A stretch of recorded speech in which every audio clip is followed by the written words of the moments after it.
Welcome back, campers, to Ghost Storying. I'm psychic medium Amy Shuford. Grab yourself a seat around the virtual campfire and let's talk about this place where I experienced a spirit that I didn't even know was dead. That's right, I had no clue. And we're talking about the Holiday Inn Express in Leland, North Carolina, where yours truly used to work. So here I am, just doing my job, working at the hotel. It's me giving a presentation, and that's the general manager at the time. That's my bestie, Tanisha. Don't worry, anybody else who I worked with, you're not going to be in this video. But one of the things I want to get across to people is that I'm just living my life here. And I like to call it my life in the middle, because as a psychic medium, I stand in the middle between you and spirit. I'm just living my life. Sure, do I like to go to spooky places or like abandoned places, that kind of thing? Yes, of course. I mean, of course, I guess, because I'm a medium. I like those kind of things. I like dead people now. It wasn't always that way. I was more afraid because I didn't know. I didn't know what was happening. But this here is a very pivotal time in my life because it was the first time in my life that I was open. I came out as a medium. It's the first time I told people. In fact, I had had such a huge spiritual experience, spiritual awakening. We have many. It's not just one time. We have many. And I told myself, I am never working anywhere, meeting new people, not telling them who I am. I've got to, at this point, just live my life as I am, to stand in my truth. If you can relate to that in any way, please comment on this video. The reason I say that is I just go, again, I'm just living my daily life, and I want to show you how spirit interacts when you're not working professionally, when you're not out looking for it. For me, it's still there. So let's talk about the first spirit. There were many.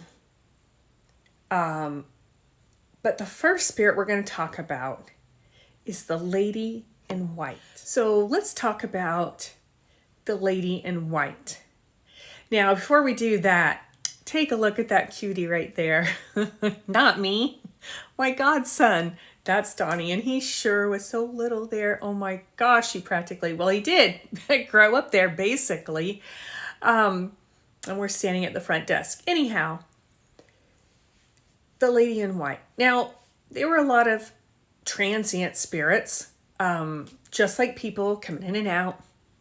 There were some, I suppose, like what, the Hotel California, people check in, but they don't check out. There was one spirit who would turn the water on when a particular housekeeper was cleaning the room. And of course, some of the girls told me about this, and this girl was afraid. She was scared to clean the room because of this. So I went up there more than once to just be up there while she cleaned. Now, the lady in white, I would see this woman, and I can't remember if the other people saw her or not. And when I say the other people, boy, spirit, I'll tell you what, they know what they're doing up there. So at this point in my life, they decided in small town North Carolina to place me where I would encounter somebody else like me, somebody else who could see spirits, and who in fact comes from a long line of mediums, people with different abilities. It runs in families, mediumship does. So that's another story. But if you're watching, then go ahead and put in the comments, mention a couple other spirits that I don't have time to go over and probably miss. But the lady in white, I would see her in the hallways. I was the assistant GM there, and if anybody's worked in hotels for limited service or no service property, then you pretty much know that that position, you do everything. If you don't have enough people, you do it. Whether that's housekeeping, whether that's night audit, the front desk. You can try your hand at maintenance, not very good at it. Whatever it is, right? So I would see her in the hallways when I was checking rooms, or sometimes in the evenings, just doing a kind of a security walk and status, if you will.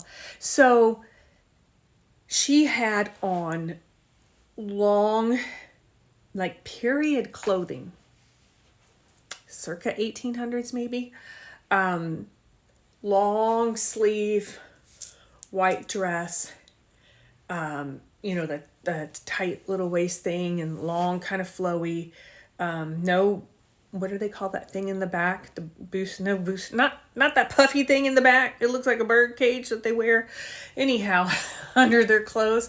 Nothing like that. But she was very sad. She had long dark hair, and I used to see her a lot. The first time I was like, whoa, is that what I'm seeing? I later found out that,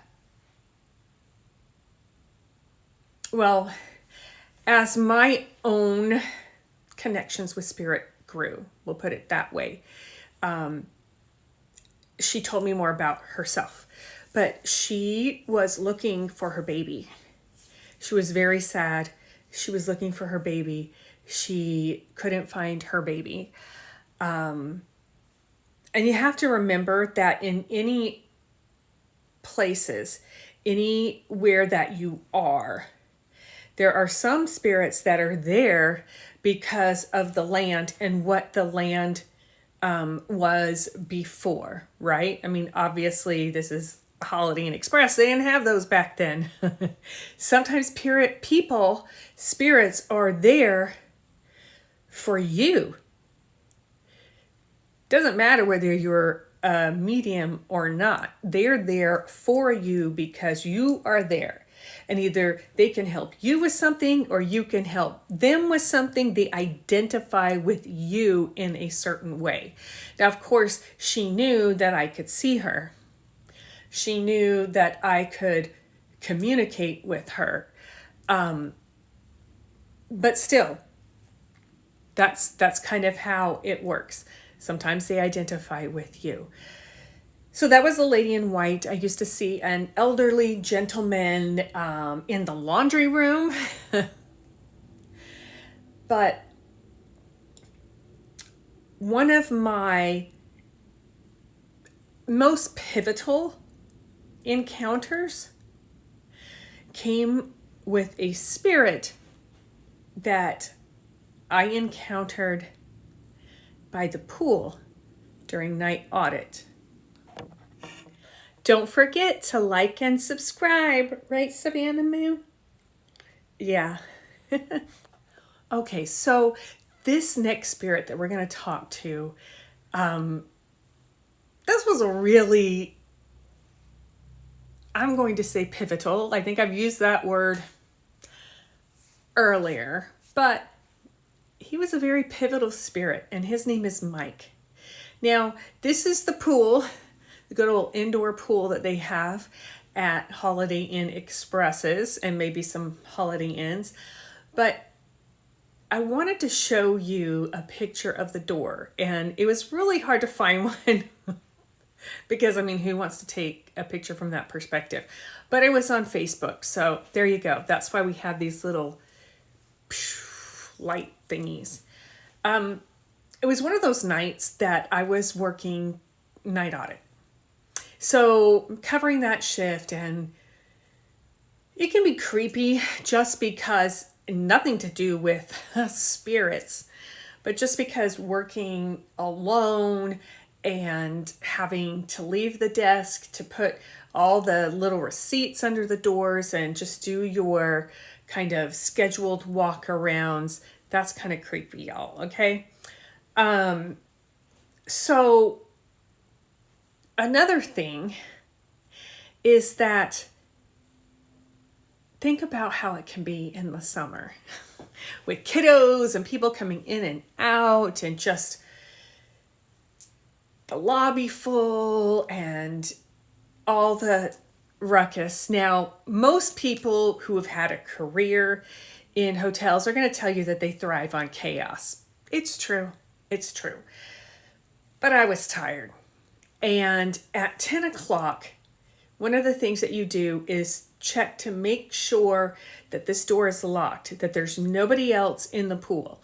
It automatically locks, but the rule was that nobody could be inside the pool after 10.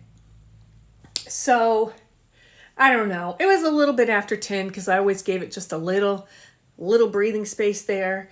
And it had been one of those nights. So I get my keys, and you have to use a card key to unlock the door. And I didn't expect to find anything. Now, I of course expected maybe to find things a little messy, and then I would just go in there, clean up, pick up any trash, that kind of thing. And let me set the stage too. It is hot and humid in the South.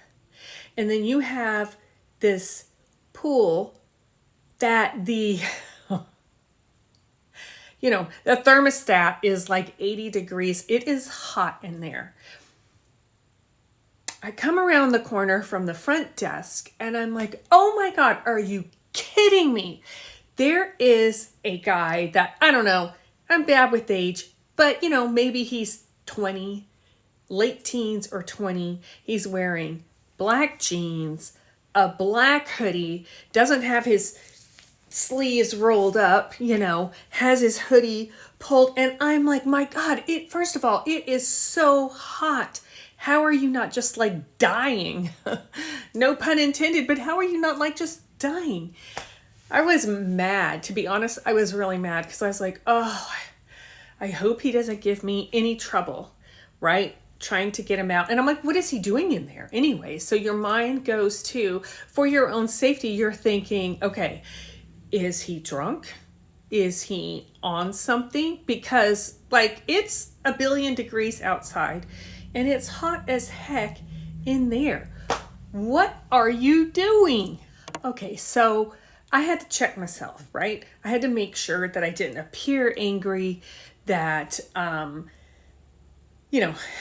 didn't want to be like that, even though I was thinking in my mind, oh my gosh, what are you doing?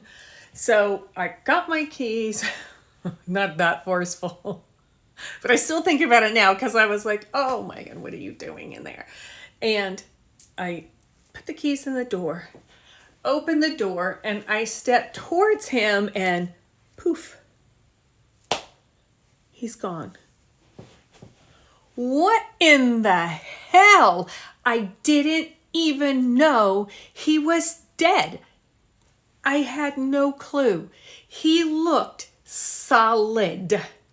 He looked just like you and I. He was not transparent. His feet were on the ground.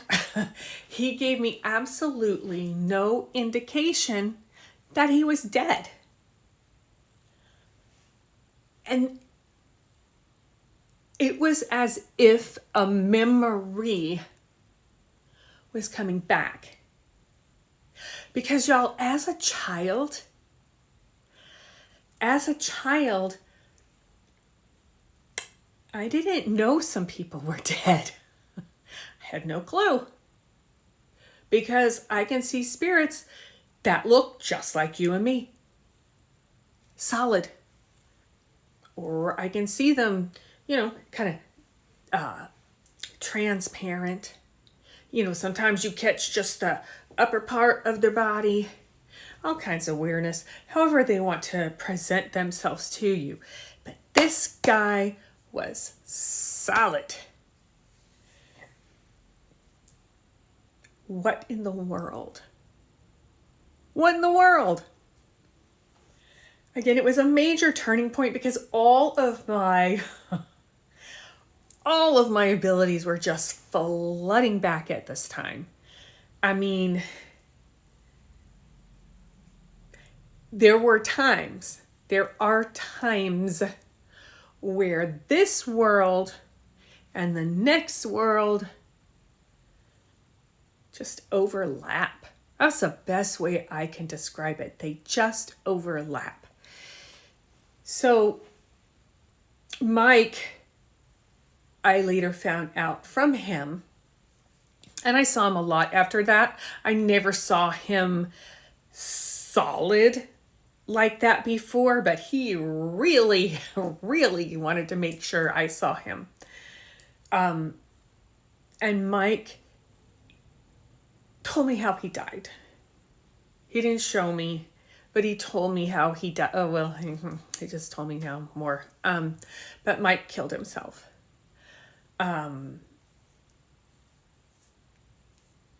Yes.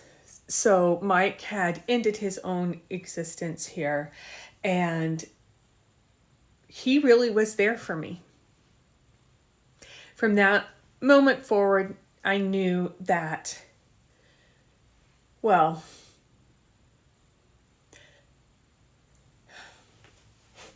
I don't really know how to put that. I say that, but only really looking with the much clearer vision that I have now. I mean, he didn't scare me. I didn't feel any anger around him or anything like that. But it wasn't till later that I really understood that he was there for me. I learned a lot during my time at the Holiday Inn Express from Mike, from the Lady in White, and all the other spirits. They taught me a lot. I learned a lot about myself. And one thing I learned, and I know about spirit, about souls, whether you're on the other side, whether you're here right now, is that we all want to be heard. We want to be seen. We want somebody to listen to our story. And we want those stories to be shared. I hope you enjoyed your time around the virtual campfire here with me tonight. If you did, please like and comment, share, and subscribe to this channel. I appreciate you all. I love you all. And I'll see you next week around the campfire. If you or someone you know is struggling with thoughts of suicide, please dial or text 988. You don't have to go through this alone, and there is help available.